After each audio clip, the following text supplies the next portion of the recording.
At a Flying J gas station just outside Waycross, Georgia, 17-year-old June Callahan stood beside a vending machine, clutching a folded note and a half-warm Sprite. The hum of fluorescent lights mixed with the grumble of diesel engines behind the building. Bugs flicked against the bulbs, tiny shadows snapping in and out of sight. The sun hung low, more haze than gold, casting long smears of heat across the parking lot. Her flannel shirt clung to the back of her neck. One of her flip-flops had a split near the heel. She hadn't noticed it until now. Inside, the gas station clerk didn't even look up as the automatic door hissed closed behind her.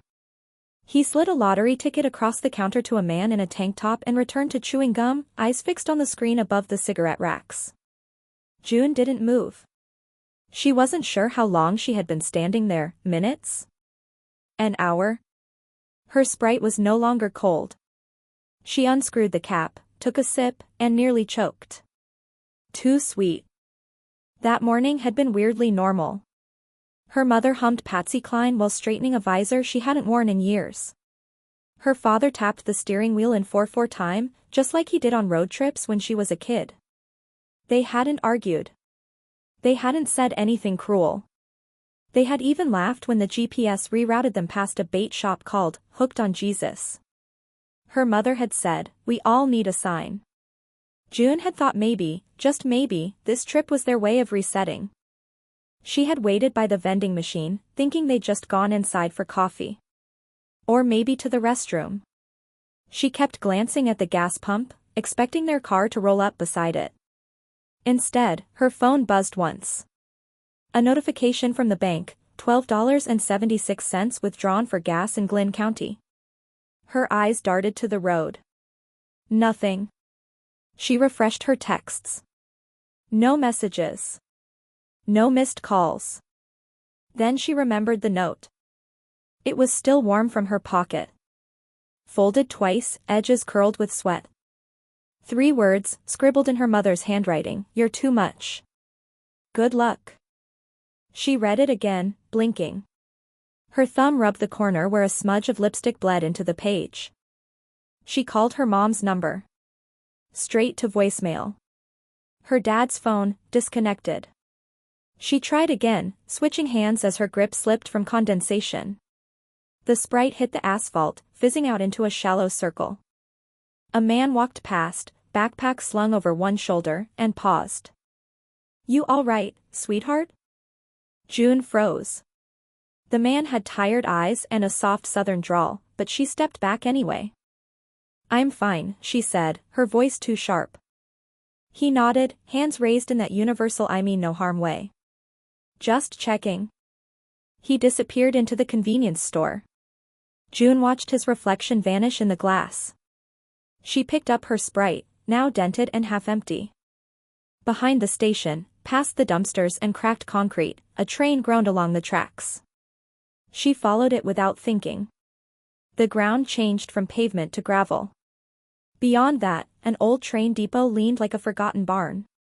Its windows were boarded, but someone had spray-painted a smiley face near the entrance. A cracked bench waited under the eaves. She sat down, peeled the corner of a beef jerky stick, and chewed slowly. It was tough.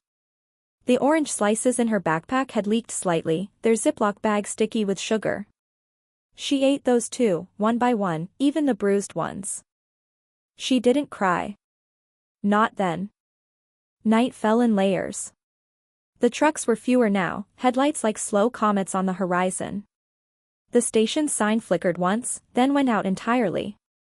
The billboard near the road read "God Bless America" and boiled peanuts, its edges curled by wind and years. She wrapped the flannel tighter around her shoulders and pulled her knees to her chest. "I'm not nothing," she whispered. "You're not." The bench creaked beneath her. Far off, a horn blew, long and mournful. A train passed under the stars without slowing. She didn't sleep exactly. Just closed her eyes and floated in that edge of conscious place where everything felt too loud and too far away. She wakes before dawn and smells bread. Real bread. Mrs. Ethel Monroe didn't scream when she caught the girl reaching for a cooling cinnamon roll, she just said, "If you're hungry, you mop." June's fingers had just grazed the edge of the tray when the voice sliced through the dim morning air like a church bell through fog. Her heart slammed into her ribs, and she spun around, lips already parted to explain, to lie, maybe. But the woman standing in the doorway didn't look angry. Just tired. Steady. Her apron bore streaks of flour and something darker near the hem, like blueberry or thyme. She held out a mop handle with 2 fingers and waited. June hesitated. Then she took it. The bakery was warm, too warm, like a house that hadn't been open to fresh air in years. The walls were lined with wooden shelves filled with loaves she didn't recognize, some twisted, some scored, some brushed with egg wash so glossy they looked glazed in gold. The ceiling fans made a gentle ticking sound, like an old clock counting down something you couldn't name. Mrs. Monroe didn't speak again. She turned back into the kitchen, letting the screen door size shut behind her. June looked down at the mop in her hand, then at the tile floor. It was stained with flour and footprints and the occasional sticky trail of what might have been jam. She rolled up the sleeves of her flannel and started where she stood. Her arms ached by mid-morning. Monroe pointed at trays, buckets, racks. June followed the silent instructions without question. There was no praise, but no scolding either. Just work. Steady, slow, and real. At one point, the delivery man arrived. He was wiry, maybe in his 30s, with a Braves cap pulled low over his forehead. He stacked bags of flour by the back door and nodded once at June without saying a word. She nodded back, surprised by the warmth that flickered in her chest. No judgment. Just a man doing his job. The radio played quietly in the background. Gospel, mostly. The kind of songs with slow tambourines and voices worn smooth by time. The same tune looped more than once, but neither of them seemed to notice. By early afternoon, June's hands were raw from scrubbing.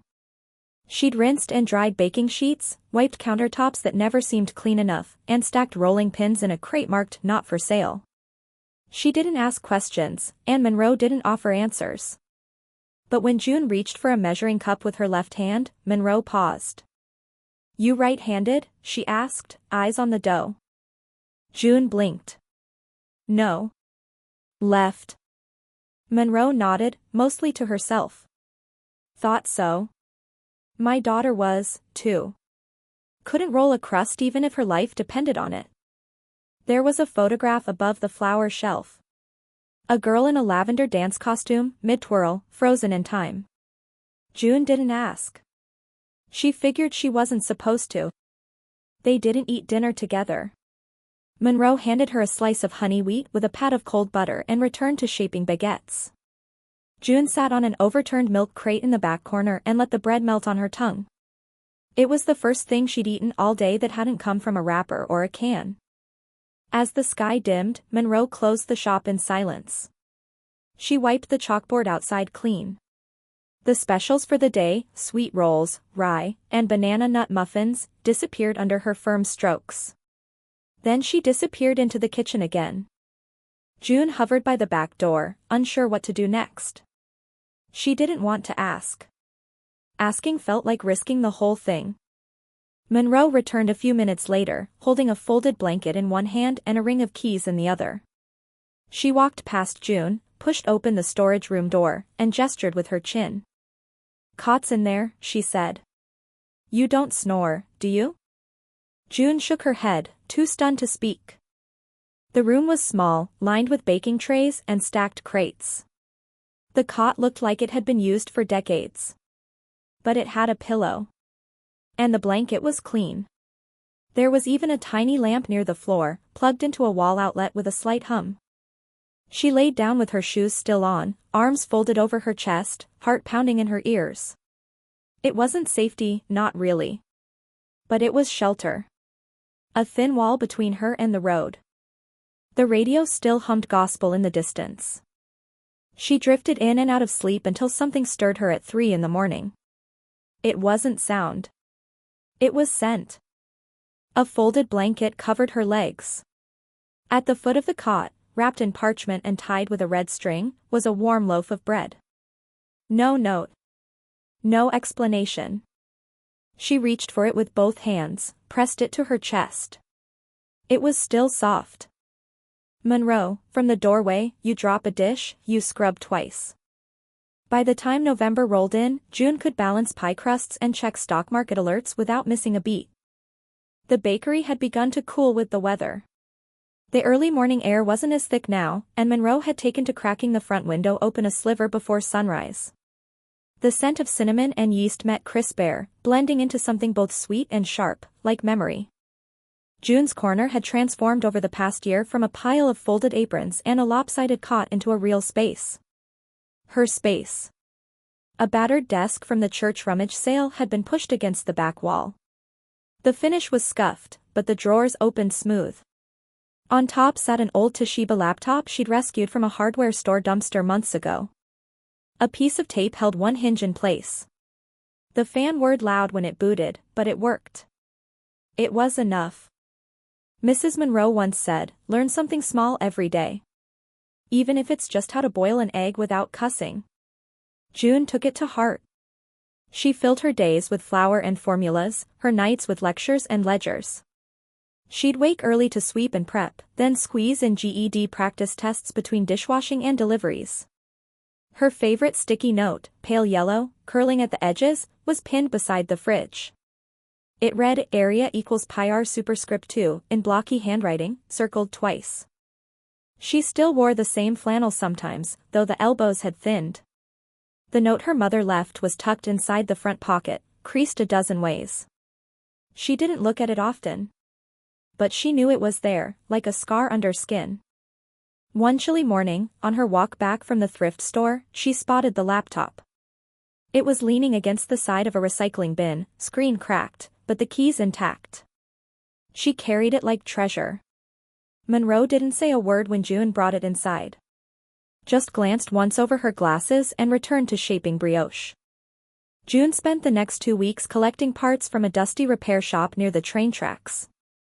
The man behind the counter didn't ask questions, just handed her wires and advice in equal measure.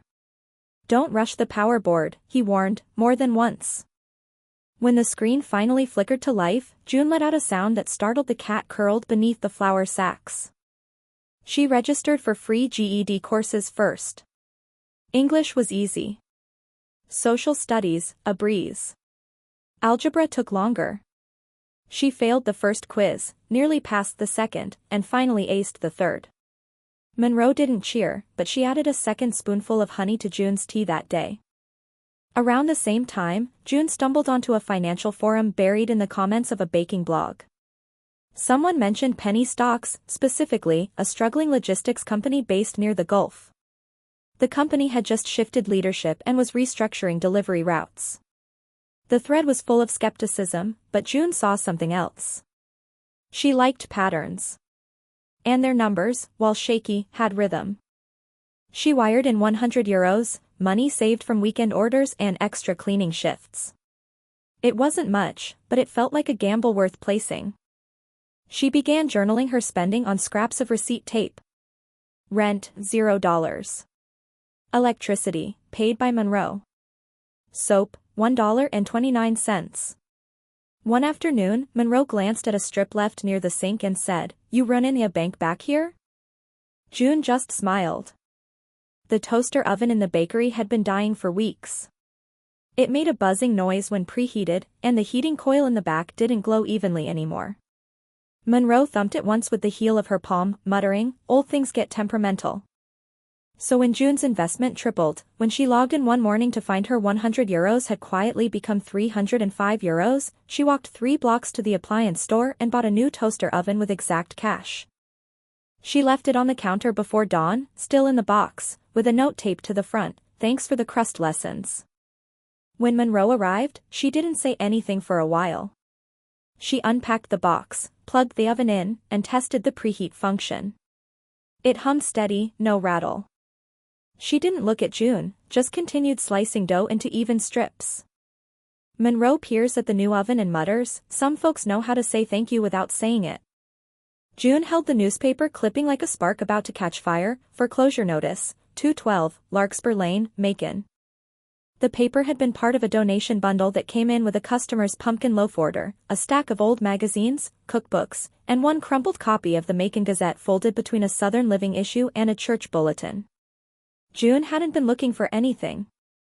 She just liked the feel of paper in her hands, the crackle of newsprint. Then her eyes caught the street name. Her fingers tightened. The edges of the clipping bent under the pressure. Mrs. Monroe didn't say a word. She simply slid a mug of coffee across the counter, 2 sugars, no cream, and went back to chopping walnuts. The smell of nutmeg hung heavy in the air, mixing with the faint aroma of pears ripening on the back shelf. Outside, Waycross looked like a postcard. Orange and red leaves clung to the branches overhead, carpeting the sidewalks in soft drifts. Storefronts were draped in faux cobwebs and smiling pumpkins. Wind chimes clinked from porch rails. Halloween was days away. June took the coffee and stared at the notice again. Foreclosure sale, November 12th, property to be auctioned by sealed bid. 212 Larkspur Lane. She knew the address without thinking. Could see the creaky porch swing, the cracked sidewalk her father refused to patch. She hadn't thought about the house in years, not really. Not since they'd left her in Waycross with nothing but a note. But now, it was hers to look at again. Not through memory. Through numbers. A transaction. She logged into her business account that night after the bakery closed. The soft hum of the fridge filled the back room. Her laptop screen cast pale light across the counter. June's LLC, Callahan Solutions, was clean, registered, fully remote. It could make the purchase. No one would trace it to her unless they squinted hard and long. No one would. Not them.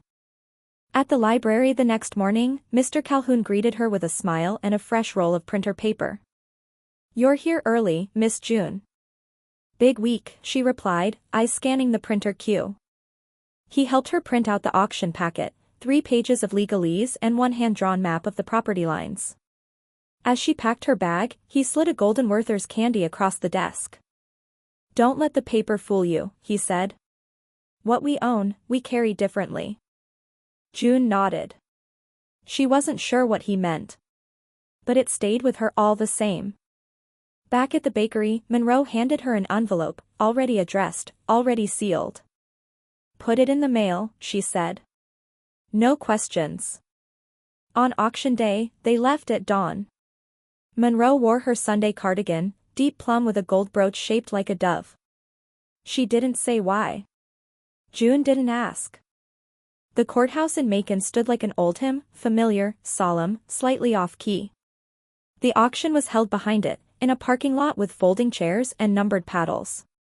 Couples in sun hats fanned themselves with real estate brochures. A man in a leather vest took notes on a clipboard with the efficiency of someone who'd been flipping houses since gas was 89 cents. Monroe raised the paddle when June whispered the final number. The bidding didn't last long.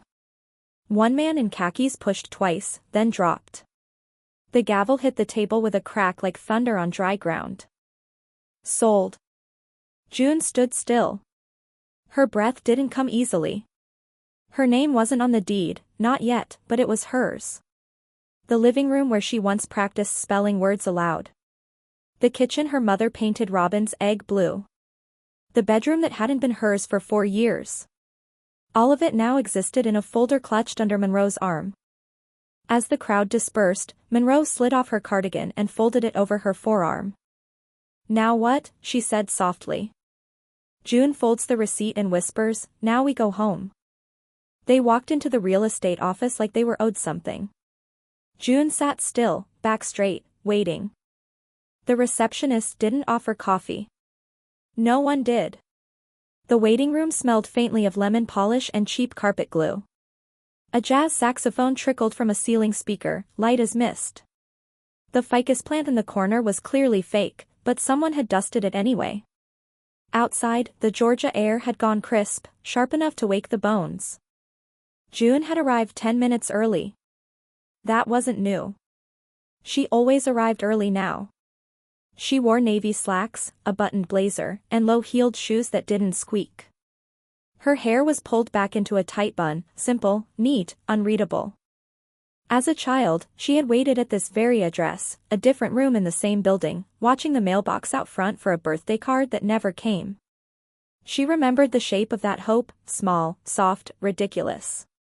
Her mother entered first. Beige cardigan. Oversized sunglasses. Pale pink lipstick that didn't quite reach the corners of her mouth. She looked thinner than June remembered, but more manicured. Her hands fluttered like birds unsure where to land. Her father followed, a step behind. Slouched. Thinner, too. He clutched a worn leather folder to his chest like it might shield him from what was coming. They both sat without acknowledging her. June didn't speak. She just removed her sunglasses, slow and deliberate, and placed them on the table between them. Her mother gasped. Her father looked down. Then away. The silence stretched long enough to be awkward, then longer still. Her mother broke first. "We thought," she started, then stopped. Her voice was thin. "We thought maybe you'd hate us less if we disappeared." June tilted her head, but said nothing. "We were drowning," her mother went on. "You were always fighting, always so dramatic. You don't know what it was like." "I do," June said quietly. "I know exactly what it was like." Her father finally looked up. His mouth opened, then closed. His hands gripped the folder tighter. "You were supposed to be the lifeboat," June said. "Not the ones who throw people overboard." He shifted. Cleared his throat. "Your mother thought." "I don't care what she thought." His eyes flinched at that. The folder trembled in his grip. "You didn't try to stop her," June continued. "You let her erase me." The room grew still. Even the jazz seemed to hold its breath. "You didn't lose me," she said. "You gave me away. And now I own what you tried to rebuild without me." She slid the deed across the table. Her mother stared at it like it was a foreign object. Her fingers reached for it, then hesitated. The door opened, and Monroe stepped inside. She wore her plum cardigan again, her brooch gleaming. She held a clipboard with quiet certainty. "We'll need the keys within 30 days, she said. "You'll receive the official move-out notice tomorrow." June's mother blinked, looking between them. "You can't do this. We're your parents." June said nothing. Monroe placed a sealed envelope on the table. Legal paperwork. A single paperclip held the stack together. Neat. Final. Her father opened his mouth again but didn't speak. His eyes had gone glassy. June stood. Her mother's voice was barely a whisper. "Why now?" June turned, eyes steady. "Because I needed you to know I didn't need you to come back." The porch light glowed a warm amber as 6 girls sat cross-legged around a folding table, sharing mashed potatoes and silence. It was Thanksgiving week, and the house on Larkspur Lane didn't look anything like it used to. The paint was soft cream now, the porch rails straightened and repainted by a handyman who never asked questions. Inside, the air smelled of clove and roasted chicken. The kitchen held the hum of new appliances, but the old windows still let in the golden dust of Georgia's late autumn sun. June stood near the oven, watching the timer tick down. She wore a cotton blouse and jeans, her sleeves pushed to the elbows. A hair tie kept wisps of curls away from her face. She didn't speak unless someone needed her to.